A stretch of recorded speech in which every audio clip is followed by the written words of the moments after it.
"Take off your clothes, fat girl," Mountain Man ordered his obese revenge bride.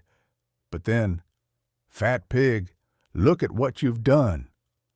Marcus Blackwood's slap cracked through the grand salon like a pistol shot. Isabel Blackwood's cheek snapped to the side, her knees slipping on the polished marble floor. At 23, she was used to bruises, but they still burned the same. She knelt where Marcus had thrown her, skirts spread awkwardly around her wide hips, palms pressed to the cold stone. The shattered porcelain lay between them like a spilled secret. I didn't mean to," she whispered, voice trembling. "I was just dusting. It slipped." "That face cost more than your miserable life," Marcus snarled.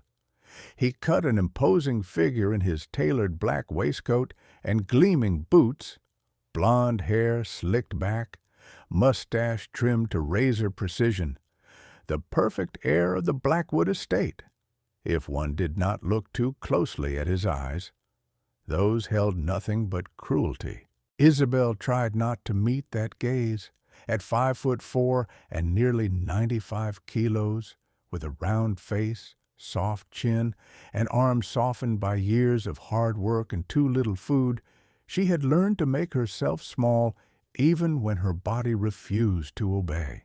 Her brown hair hung in an unkempt tangle down her back, her skin marked with old acne scars and fresh shadows of exhaustion. "Con l'ambeo," Marcus spat, switching to the language their dead mother had once used and turning it into a weapon. "You eat like a hog, break everything you touch, and still dare to breathe Blackwood air?" The double doors opened with a heavy groan. Lord Blackwood, gray-haired and sharp-eyed, crossed the threshold in a cloud of cigar smoke and indifference. He glanced at the broken vase, at Isabel on her knees, at Marcus with his hand still raised. "Enough," he said. "She's not worth the strain on your arm." Isabel lifted her head, hope flickering. "Father, Don't call me that," he cut in, voice as cold as the marble under her knees. "Your mother was a servant I should never have touched. You were a mistake I was too soft to dispose of." The word mistake landed harder than Marcus's slap. Marcus folded his arms. "Then let me fix it. She's a drain on the household. She eats more than 3 maids and works worse than 1. Lord Blackwood considered Isabel as if she were a piece of furniture he'd grown tired of. "Tomorrow," he said slowly, "there is a debt auction in the town square. Sell her." Isabel's breath hitched. "No, please don't. I can work harder. "Silence," he barked. "I've fed you long enough. Let someone else pay for your appetite." Marcus's lips curled into a smile that never reached his eyes. "I'll see what she fetches. Maybe some mine owner needs a beast to haul coal." He grabbed Isabel by the arm and yanked her to her feet. Pain shot up her shoulder. "Enjoy your last night in this house, sister," he hissed. "Tomorrow you belong to whoever throws the highest coin." That night, while the Blackwood mansion glowed with warm light and the clink of crystal, a different pair of eyes watched from the dark ridge above Crimson Valley. Jacob Shadow Reeves stood alone among the pines, the wind tugging at his long black coat. At 6'2", lean but carved from hard muscle and scar tissue, he looked like a specter cut out of the wilderness itself. His gray eyes were fixed on the distant silhouette of the Blackwood estate. 8 years ago, everything he loved had died because of that house, because of Marcus Blackwood. The law had failed. The town had looked away. So Jacob had become something else, something the mountains forged out of grief and rage.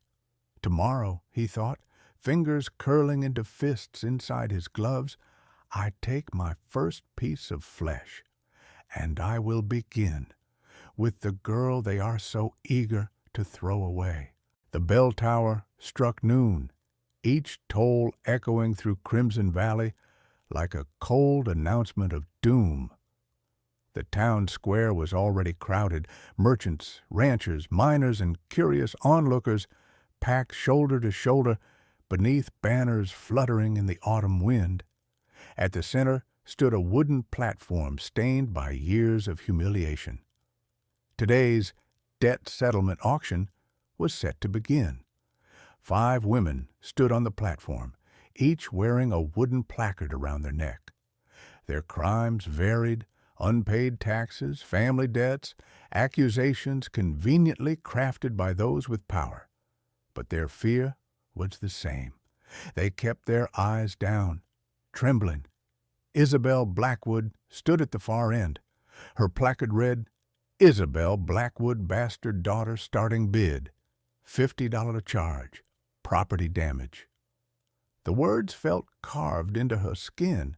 She wore the only dress Marcus had allowed her to keep, a faded brown thing too tight across her bust and hips, the seams straining as if protesting her existence. The sleeves were torn, the hem uneven. Her hair had been yanked into a messy braid that barely held. Whispers slithered through the crowd like snakes. "That's the Blackwood bastard." Lord Blackwood finally got rid of her. "She's big enough to pull a plow." A face only a sack could love.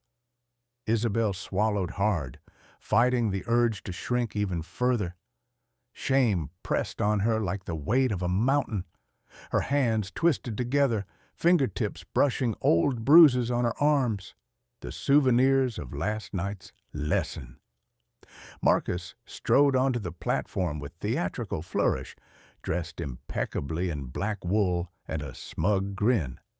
The crowd quieted at once.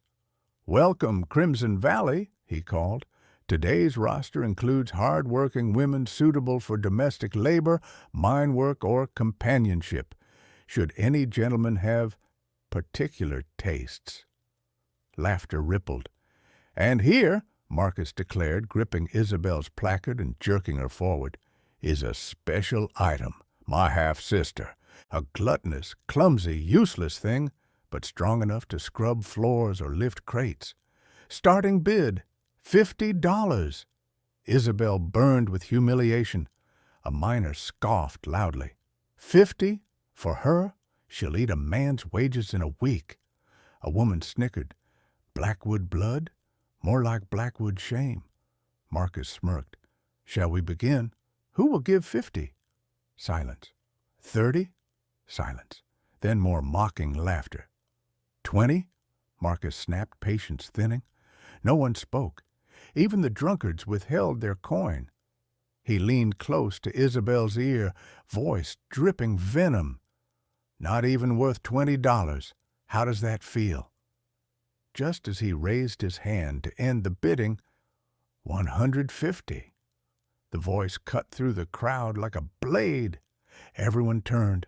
A tall man in a long black coat walked forward, step steady, the ground seeming to part before him.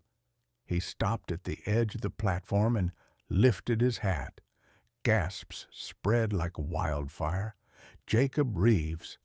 Marcus staggered back. You're dead. You should be dead." The townspeople whispered violently.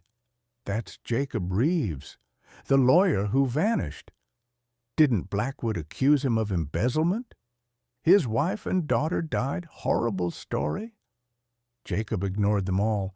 He tossed a leather pouch onto the table, heavy with the metallic clink of gold. $150, he repeated calmly. "In gold. I'm buying her." Marcus's jaw worked silently before he spat. "Why? Why would you want her?" Jacob's eyes darkened. "Because 8 years ago your lies destroyed my family. You murdered my wife, my daughter. You took everything I loved." A collective gasp. The crowd froze, breath held. "And now," Jacob continued, voice low and lethal, "I will take something from you." He turned slightly, gaze landing on Isabel. "I'll take her." Marcus's face paled as realization struck. "You can't. That will disgrace my—" Jacob cut him off. "That's the point." The auctioneer, trembling, cleared his throat. "Sold to Jacob Reeves." Isabel's breath caught as Jacob stepped onto the platform. He didn't grab her, didn't lift her like an object. He simply untied her ropes with swift, precise motions, as if freeing a trapped animal. Then he removed his thick fur coat and draped it over her shoulders, enveloping her in warmth and a scent of cedar, smoke, and mountain cold. "Put it on," he said quietly. "You're freezing." Her lips parted. Why are you doing this?" Jacob met her eyes for the first time. There was no pity, no disgust, only a storm she couldn't name. "You'll understand soon." He guided her down the steps, not pushing, not pulling, simply steadying her with a hand on her back. The crowd parted instinctively, shocked into silence. Marcus shouted after them, voice cracking with outrage, "You'll regret this, Reeves! You hear me? You'll regret ever touching her!" Jacob didn't look back. "On the contrary," he murmured, just loud enough for Isabel to hear, "this is only the beginning." 4 hours later, deep in the whispering pines, Jacob lifted Isabel off the horse and carried her into a warm cabin glowing with firelight. He set her gently onto a chair beside the hearth. Then, in a voice that made her heart jolt, he said, "Take off your clothes." Her breath faltered, fear flooding her eyes, but Jacob's face remained unreadable. "We need to clean your wounds," he said, "all of them. Now turn around." Isabel froze. The warmth of the cabin's fire couldn't touch the cold gripping her spine. Jacob stood only a few feet away, tall, still, carved from shadow and stone. His gray eyes didn't waver, didn't soften, didn't stray across her body the way men often did when they thought she wasn't worth dignity. He wasn't looking at her. He was looking through the lies she'd been fed all her life. Isabel's voice shook. You bought me. I know what that means. But if you're going to do things, can we at least turn down the lamp? I don't want to be seen." Her cheeks burned with shame. She braced herself for the sneer, the mocking laugh, the disgust. She'd heard it all before. Instead, Jacob inhaled slowly, as though reining in a storm inside him. "I didn't buy you to touch you," he said at last. "I bought you because someone needed to save you from that stage." Isabel blinked, stunned. He continued, voice steady. "You've been beaten. You're bruised. Your lip is split. Your shoulder is swollen. You need to be cleaned and treated before infection sets in. That is why I said undress." Her breath hitched. The truth in his voice was a strange sort of kindness she wasn't used to. Jacob turned his back to her, moving toward the large wooden tub filled with steaming water beside the hearth. "Behind the screen," he said, nodding toward a folding divider made from stitched hides. "I'll stay here. You wash. If you need help with your hair, tell me." Isabel's knees nearly gave out from relief. Thank you." She slipped behind the divider, heart pounding. Her fingers trembled as she removed the dirty, too-tight dress. Every pull of fabric reminded her of Marcus's words. Fat, ugly, useless.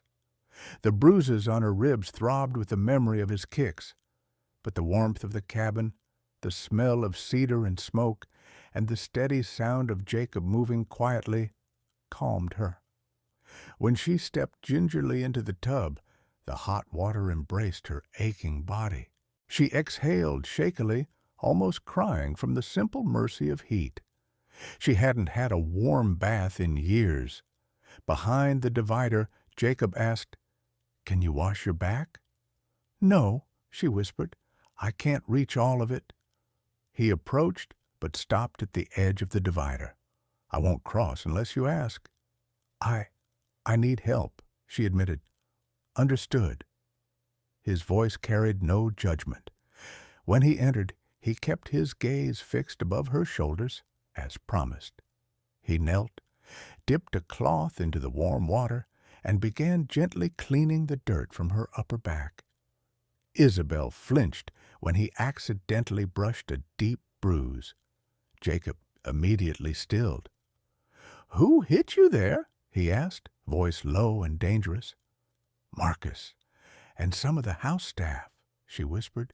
They said I deserved it." Jacob's jaw clenched hard. The muscle flexed beneath his stubble. No one deserves this. He worked slowly, methodically, washing her hair next. His hands surprised her, calloused from survival, yet infinitely careful. He massaged the soap through her tangled brown hair, his touch almost reverent, nothing like the rough handling she expected. Her throat tightened. "No one has ever washed my hair before." Jacob's movements paused for a fraction of a second. "My wife. She enjoyed when I braided hers. She said it soothed her." His voice softened, as though the memory filtered the sharpness from him. "The least I can do is offer the same kindness." "Your wife," Isabel whispered. "What happened to her?" He rinsed her hair, water trickling down her neck like warm rain. "Marcus Blackwood happened." Isabel turned, eyes wide. "Marcus?" Jacob finally met her gaze, and the storm in his eyes was carved from grief itself. "He murdered my wife and my daughter." Isabel's breath shuddered. "Oh, God, I didn't know. I didn't know he was capable of something so evil." "He is capable of anything," Jacob said, "and that is why I need you." "Me?" she echoed. "What could I possibly help with?" Jacob stood, handing her a clean linen cloth. "Get dressed. There are clothes on the chair for you." When she emerged behind the screen wearing a warm woolen dress, his wife's dress, the fabric draped her body gently, softly, nothing like the harsh cloth she'd known. She felt human, almost. Jacob looked at her, not the way men looked at her body, but the way one might observe a wounded creature finally finding warmth. "We're returning to town tomorrow," he said. "I will stand before the magistrate and declare you my wife." Isabel's heart lurched. Wife? Why? Why would you do that?" "To destroy Marcus Blackwood," Jacob said simply. "Your marriage to me will stain his reputation, but that is only the beginning. You will help me get close enough to expose every crime he's ever buried." Isabel shook her head, frightened. "If Marcus finds out, he'll kill me." Jacob stepped closer, not touching her, but radiating a fierce, unshakable promise. "No, he will have to go through me first." Her lips trembled. Why are you helping me?" "For 8 years," Jacob whispered, "I lived only for revenge. But when I saw you on that platform today, humiliated, alone, I saw someone else Marcus had broken, another life he thought unworthy." His voice hardened. "And I decided he won't break one more thing." Isabel felt her chest tighten with something she had never known before. Safety. "You're not a tool to me, Isabel," Jacob said quietly, "but you are the key that will bring him to his knees." Outside, the wind howled against the walls of the cabin. Inside, for the first time in her life, Isabel felt the faintest ember of hope. The storm rolled in overnight. By dawn, the forest outside Jacob's cabin was buried beneath a fresh blanket of snow, thick enough to muffle even the cry of ravens. Icy branches sagged under the weight of frost. Yet inside the cabin, a steady golden warmth radiated from the stone hearth. Isabel woke slowly, enveloped in softness she'd never known before. The small guest room, once a storage space she suspected, held a modest bed covered with thick quilts. For a moment she lay still, listening. No shouting, no crashing footsteps, no Marcus pounding on the door. Just the soft crackle of firewood and the low murmur of someone moving in the kitchen. She sat up, blinking. Her body ached, but for the first time in years, the ache wasn't from cold floors or fists. The warm dress Jacob had given her lay folded neatly on the chair beside her. She dressed quickly, brushing out her hair with nervous fingers. When she stepped into the main room, she found Jacob standing at the stove. Broad shoulders hunched slightly, hair tied back, sleeves rolled up as he stirred a pot. He didn't glance up when he said, "Your steps are soft. You walk like someone who's afraid to be noticed." Isabel froze. I didn't mean to startle you." "You didn't?" He tasted the broth with a wooden spoon. "Breakfast is almost ready." The simple statement felt like an impossible luxury. She hesitated near the doorway, unsure whether she was allowed to sit. "Do you need help with anything?" Jacob looked at her then, properly looked, not at her size or her awkward posture, but at her face, her eyes. "You're a guest here," he said. "You don't work for me." She swallowed. I'm not used to that." "I know." He gestured to the table. "Sit." She obeyed, smoothing her skirt. The cabin was humble. Wooden shelves lined with jars of herbs, hunting tools hanging near the door, a stack of books by the window, a world built with care by rough hands. Jacob carried over 2 bowls of soup. Isabel stared. "You're feeding me first?" "Of course," Jacob said, taking the seat opposite hers. "You haven't eaten properly in months." Her eyes burned, but she forced the tears back. She didn't want to embarrass herself again. They ate in silence, comfortable on his side, tense on hers. She ate timidly at first, then with increasing hunger. Jacob didn't comment. He didn't count her bites, didn't smirk, didn't mock the way Marcus always had. When she finished, Jacob pushed a small loaf of fresh bread toward her. She hesitated. "That's for both of us. I shouldn't—" "I already ate," he said mildly. "Take it." Her hand shook as she accepted.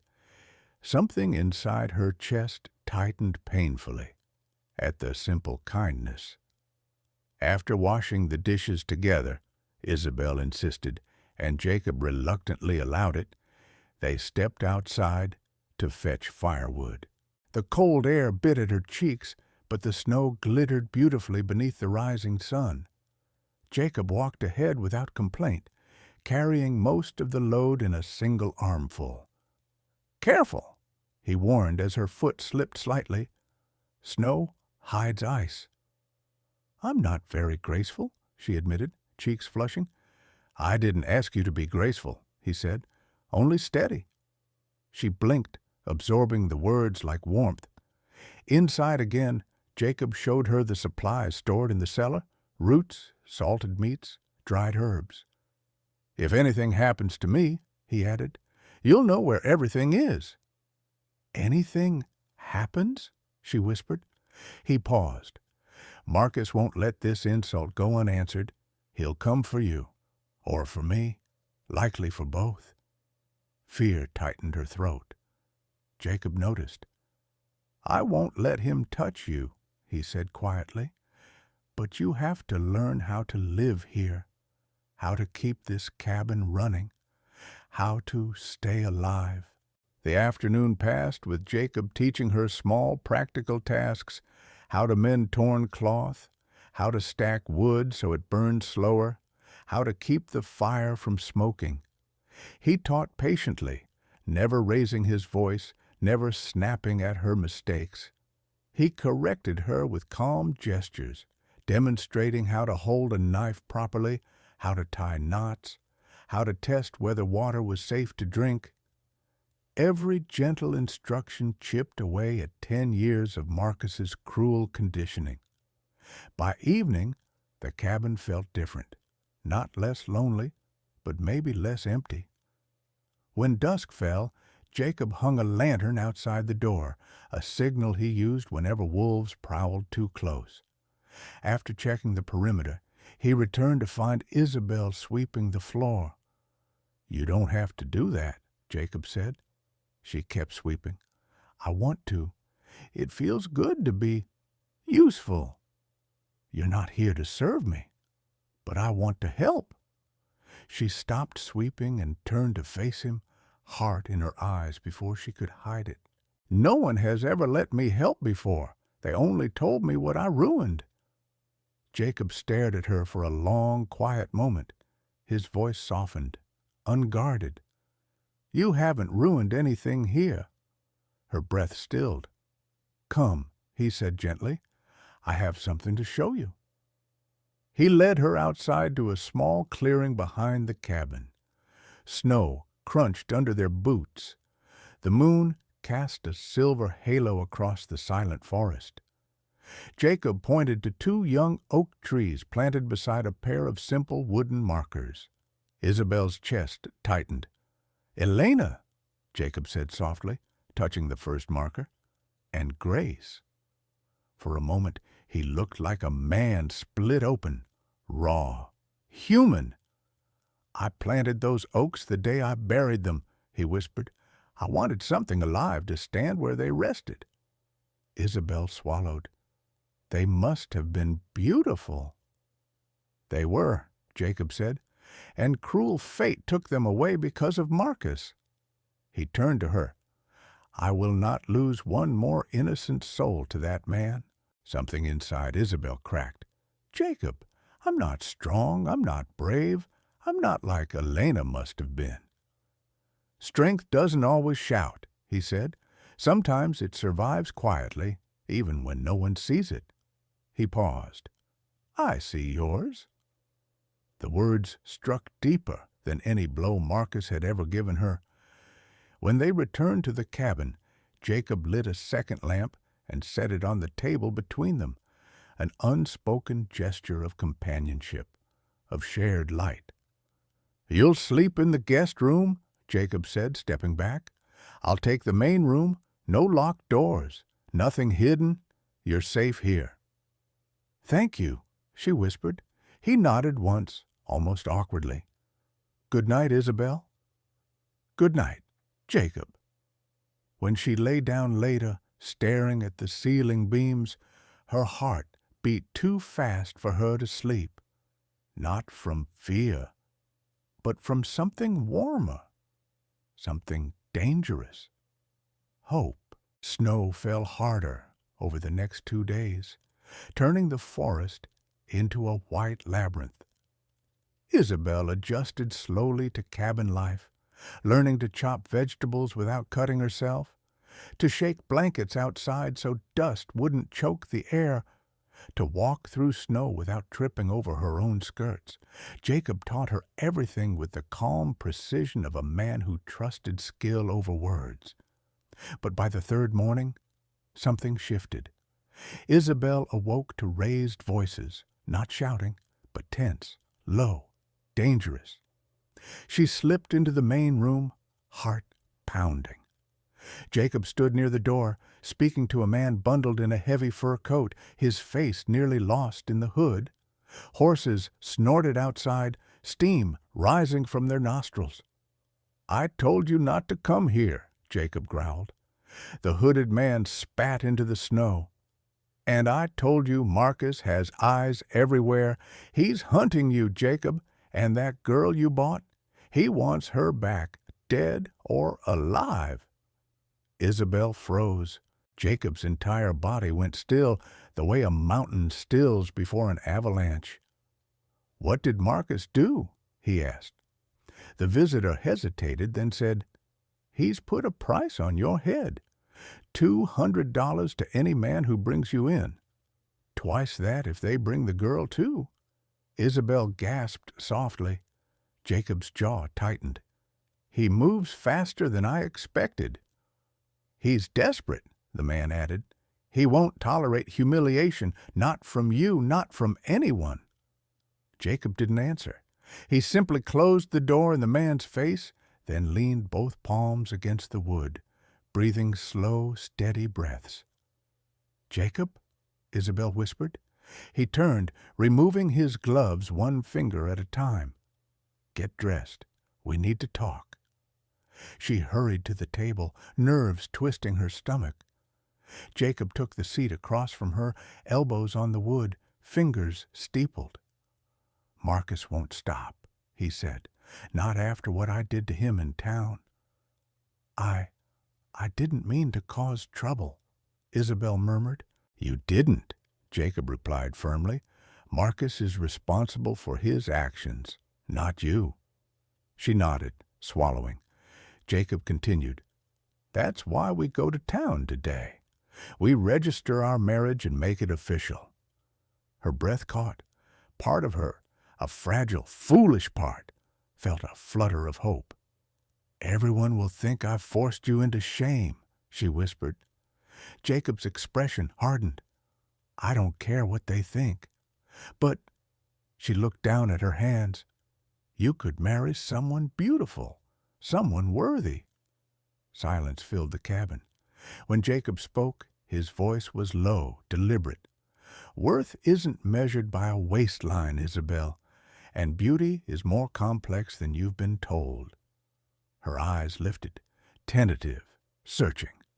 Jacob didn't look away. "But listen to me now," he said. "This marriage is for strategy, not romance." The words cut far deeper than they should have. She nodded quickly, forcing a small smile. "Of course, I wasn't—" She trailed off, cheeks burning. Jacob watched her with eyes too perceptive, too steady. He rose. "There's more you need to know." He went to a small chest near the fireplace and opened it. Isabel expected weapons or money. Instead, Jacob pulled out a bundle of papers tied with fraying twine. He set them gently on the table. "Do you know what these are?" Isabel shook her head. "These," Jacob said, voice cold and sharp, "are copies of the Blackwood financial records. Marcus has been laundering money from the railroad company for years. He's bribed sheriffs, judges, even the town council." He pulled another document. "This is a witness statement from one of the men he hired to frame me 8 years ago." And another. "This is the coroner's original report on Elena and Grace. Marcus bribed the coroner to rewrite it." Isabel felt sick. Why would he do so much? Why destroy you so completely? Jacob's answer was simple. "Because Elena chose me." A crack danced across Isabel's heart at the rawness in his tone. Jacob stepped closer, one hand braced on the table, the other curling slightly as if holding something invisible. "I didn't just lose them, Isabel. Marcus made sure the law couldn't help me. Made sure I had nowhere to go. He wanted me to live with what he did." He met her eyes. "And now I want him to live with what he's done." Isabel swallowed. What do you need me for?" "You grew up in that house," Jacob said. "You know its halls, its secrets. Marcus never noticed you because he never cared about you. That makes you invisible to him." "Invisible?" The word stung, but Jacob didn't mean it cruelly. "You can go places I can't," he continued, "hear things I won't. And once we're married, Marcus can't legally claim you or drag you back into that estate." She blinked. "What if I make a mistake? What if I can't do what you need?" Jacob stepped closer. His voice softened. Not gentle, exactly, but steady, grounding. You survived Marcus for 13 years. There's no one stronger than you." Her throat tightened, and she had to look away. Praise wasn't something she knew how to hold without shaking. She whispered, "Will I ever be more to you than a tool to get revenge?" The question stunned even her. Jacob's eyes widened the barest fraction. Then he exhaled slowly, like a man stepping carefully through a fragile truth. "I don't see you as a tool," he said. "I see someone Marcus hurt as deeply as he hurt me. I see someone worth protecting." "Worth," she whispered, heart trembling at the unfamiliar word. Jacob nodded once, firm. "Worth." Outside, the wind shifted, an eerie gust sweeping across the snow. Jacob moved to the window. A single horse stood near the tree line. A man in a tan coat leaned against it, watching the cabin. Jacob's voice was barely audible. "Marcus has already sent scouts." He turned to Isabel, eyes burning with resolve. "We leave for town within the hour. The sooner you bear my name, the safer you'll be." Isabel's pulse raced, but she nodded. "I trust you," she whispered. Jacob froze, just a heartbeat, just one breath. But she saw the way his jaw tightened, the way something flickered behind his eyes, as if no one had spoken those words to him in years. "Good," he said quietly. "Now go pack the warmest clothes you have. Today changes everything." Crimson Valley looked different when you entered it with purpose.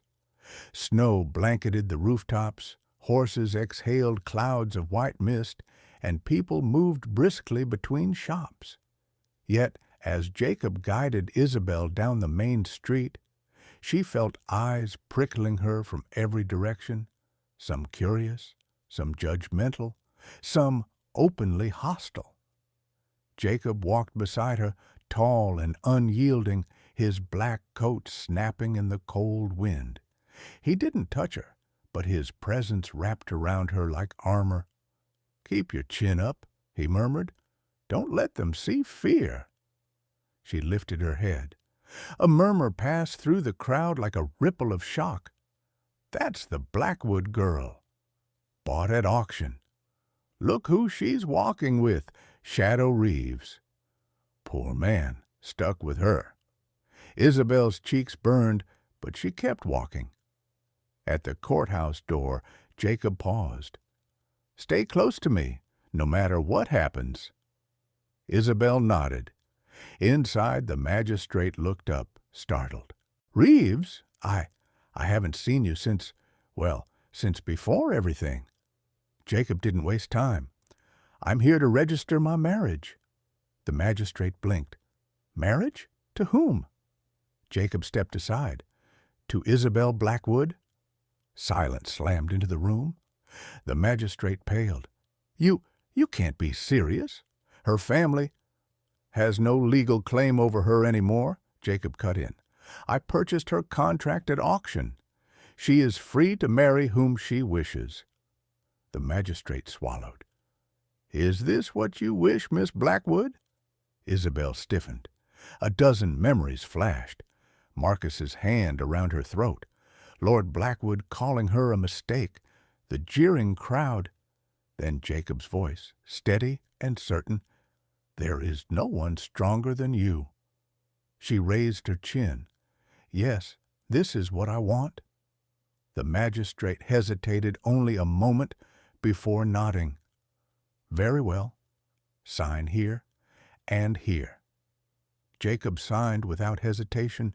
Isabel's hand trembled, but she wrote her name with a clarity she didn't know she possessed.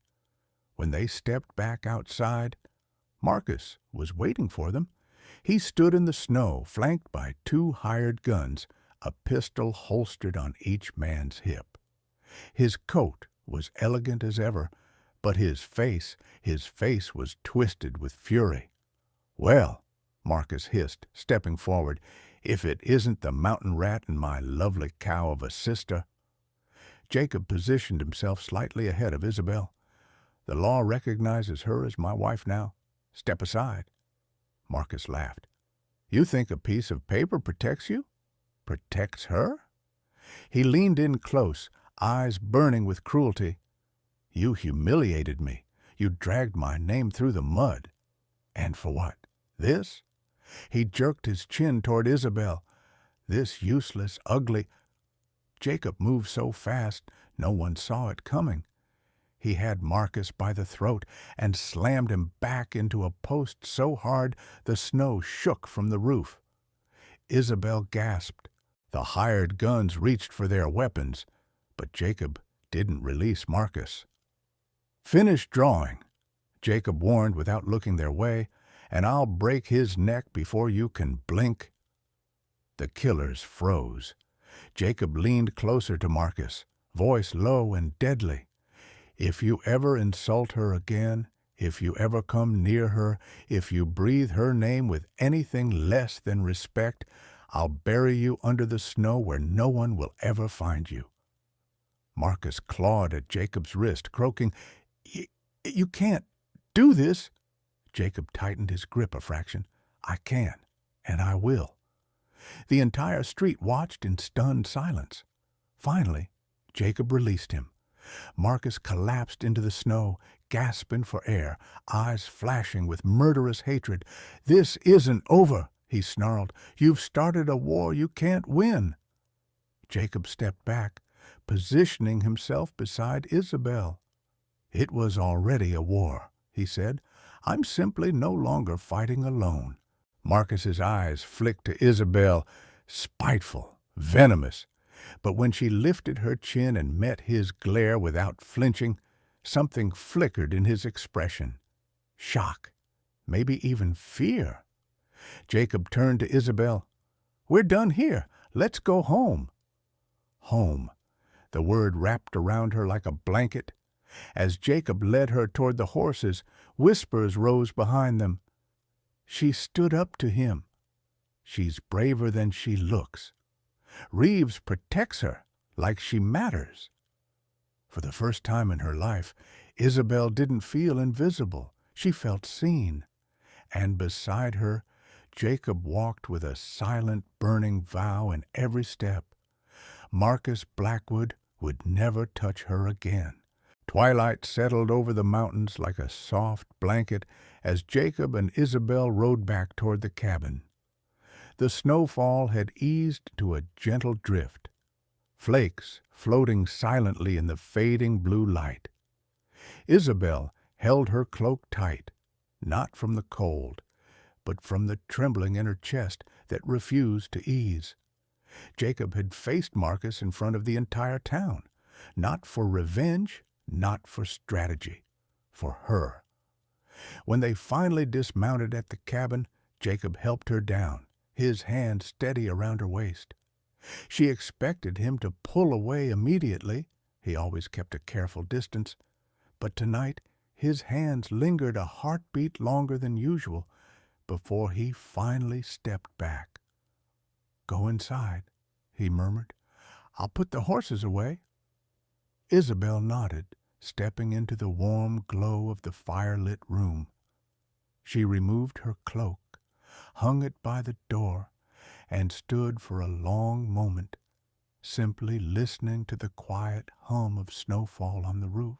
Her heart still thudded, not with fear, but with something much more dangerous. Footsteps approached. Jacob entered a moment later, removing his gloves, snow clinging to the shoulders of his coat. "You should rest," he said. "Today was a lot." Isabel swallowed. "I didn't know you would protect me like that." Jacob paused, eyes on the fire. "Marcus has spent his entire life tearing you down, and before you, he did the same to me. I will not let him hurt what's under my roof." Under my roof, not a wife, not a burden, not a tool, just someone he refused to let be harmed. Isabel stepped closer. "You told Marcus I mattered." Her voice trembled. "No one has ever said that, not once." Jacob turned then slowly, as though he'd been avoiding the look in her eyes until he had no choice. The fire cast amber shadows across his cheekbones, his jaw, the faint scar near his temple. "You matter," he said simply, "whether you believe it yet or not." Her breath caught. She pressed a hand to her chest as if that might hold her heart in place. "Jacob, do you ever regret buying me?" "No," he said without hesitation, "not for a moment." Silence stretched between them, thick, warm, pulsing with words neither dared speak. A log cracked in the fireplace, sending sparks dancing upward. Finally, Jacob stepped back, composing himself. "You should sleep. Tomorrow we prepare for whatever Marcus does next." Isabel nodded, though every part of her wished the moment wouldn't end. She turned toward her room, paused, then looked back. "Jacob?" Her voice barely a whisper. "Thank you for seeing me." His expression softened in a way she had never seen before, a quiet, raw vulnerability beneath all the steel. "Good night, Isabel," he said, but his voice wasn't cold. It was warm, too warm. As she lay in bed later, staring at the wooden ceiling beams, she realized something terrifying. If she wasn't careful, she would fall in love with Jacob Reeves, and nothing would break her heart more than loving a man who lived only for revenge. Stories find us in strange moments. Sometimes we hear them when we're tired or lonely or standing somewhere far from home. Yet somehow they reach us anyway, carrying a spark of warmth through the cold places inside us. If you've listened this far, wherever you are in the world, know this: your presence here matters.